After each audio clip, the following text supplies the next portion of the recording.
Margins have been slim in the pork industry, making herd health an even more important component when it comes to maintaining profitability. How can the pork industry best keep pigs healthy and minimize loss from morbidity and mortality?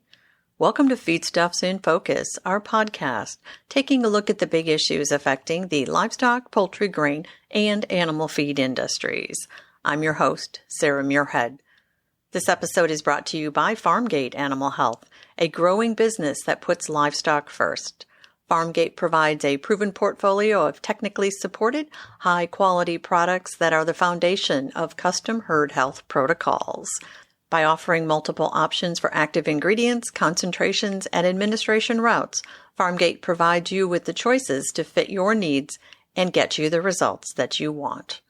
Joining us today to talk about protecting your herd with a strong first line of defense is Dr. Nic Lauterbach, Technical Services Veterinarian with Pharmgate Animal Health.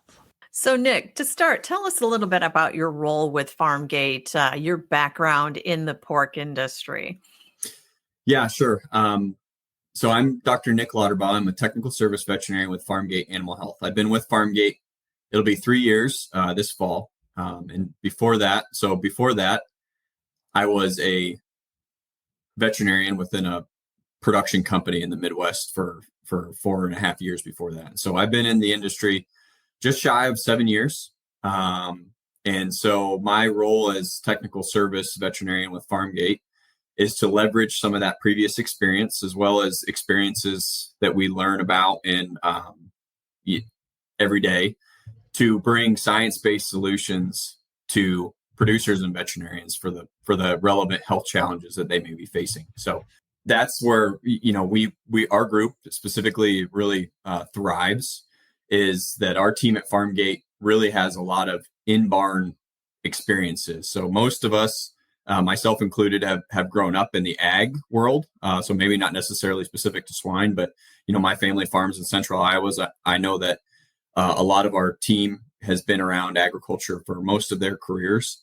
And so what we hope to do with our group is, like I mentioned, bring science-based solutions to relevant challenges, because really what we're passionate about is being in the ag community, being in the swine industry, and helping producers and veterinarians kind of work through whatever relevant challenges they may be facing on a day-to-day basis. So with today's slim margins, it's probably more important than ever to keep pigs healthy and to minimize loss from morbidity and mortality. How important is all of that then to maintaining profitability?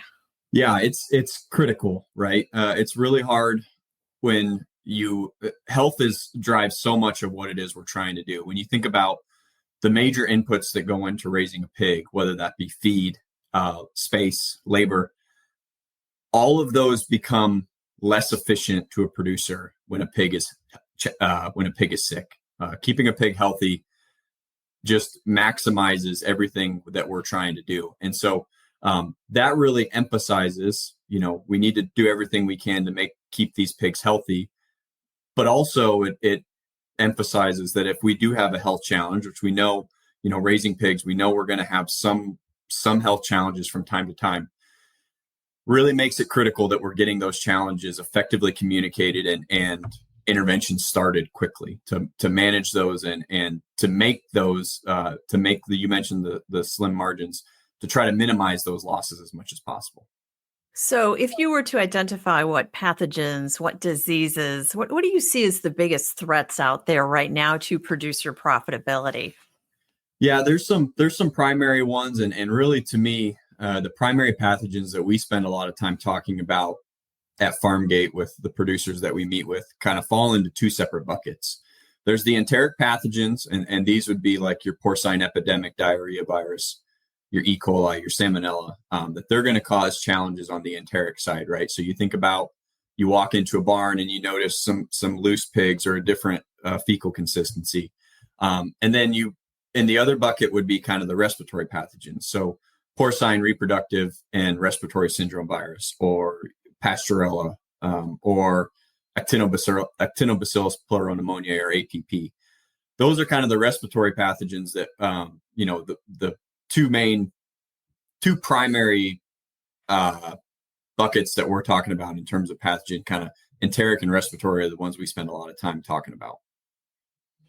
So, of course, it's important to catch these things early. If you do have a problem in a barn, how should producers watch out for, for these kind of diseases? What kind of early warning signs should they be aware of?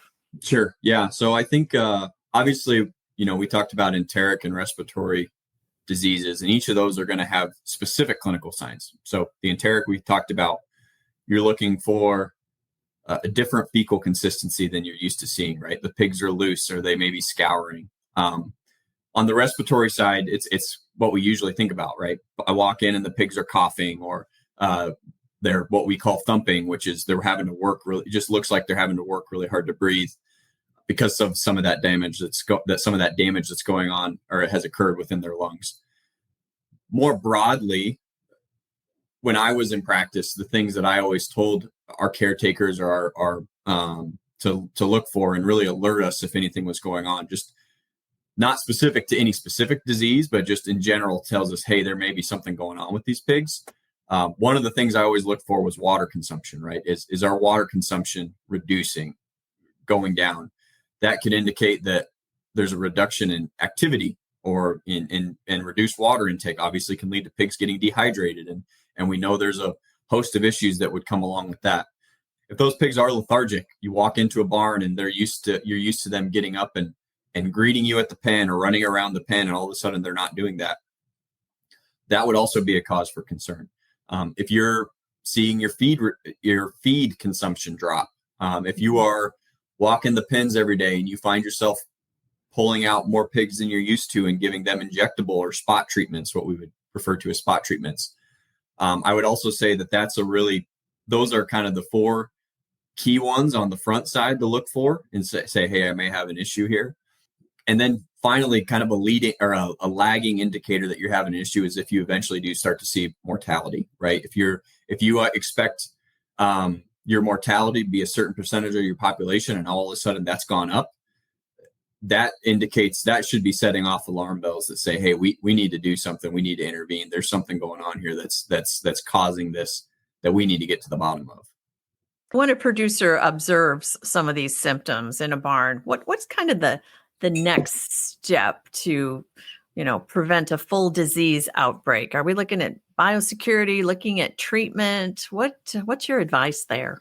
Yeah, I think even before we talk about biosecurity and we talk about treatment, I think the first thing I would always advise is before we have any sort of health challenges, let's make sure we have a good health team in place, right? Let's make sure we have some people that understand our system, that understand what we routinely are challenged with, whether that be production supervisors, whether that be veterinarians, whomever that may be. Let's make sure we have a good health team in place so that as we have issues, we have clear lines of communication of who I need to reach out to get input about, hey, what are the next steps? That could look like taking diagnostics, trying to determine what pathogens it is we have there and what's causing those primary issues. Because so many of the next steps are going to be defined by what is actually going on in the barn. You mentioned biosecurity. Biosecurity is a great one to also think about because ultimately we want to try to keep all these diseases out, right? And that's what biosecurity is designed to do, is to keep our pigs healthy and to keep them out. But then on the flip side of that, we have a disease enter our barn. And I think the thought process then becomes biocontainment. How do I keep this disease to this one site? If I am going and doing chores at two other sites, or if I've got that site in a geographic area where there may be a lot of other pigs, what do I need to do to keep that disease isolated to that one site and not risk the other sites that I may be taking care of or maybe in the direct vicinity?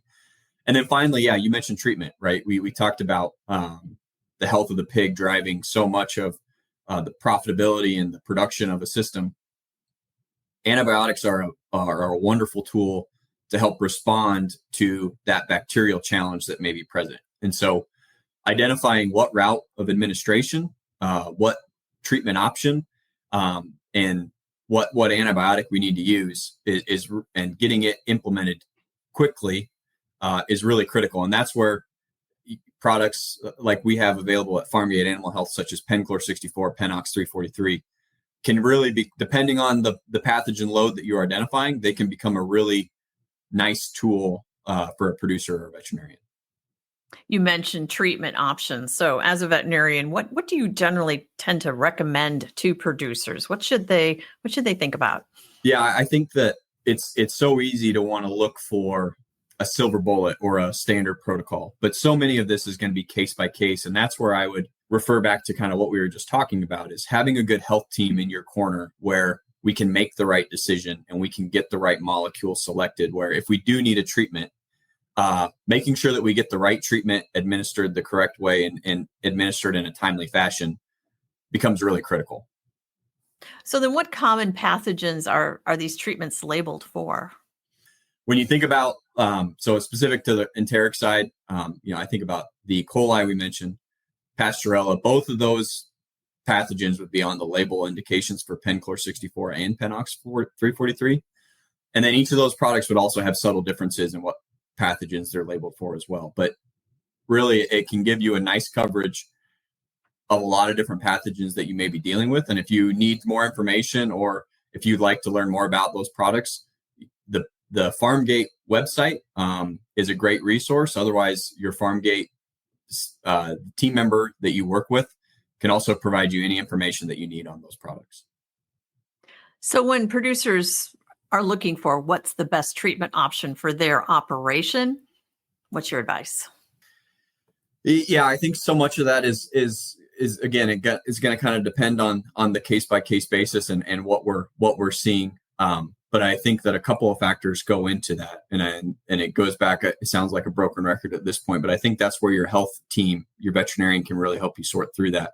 Because first and foremost, it has to be the right medication for the pathogen that we're trying to treat.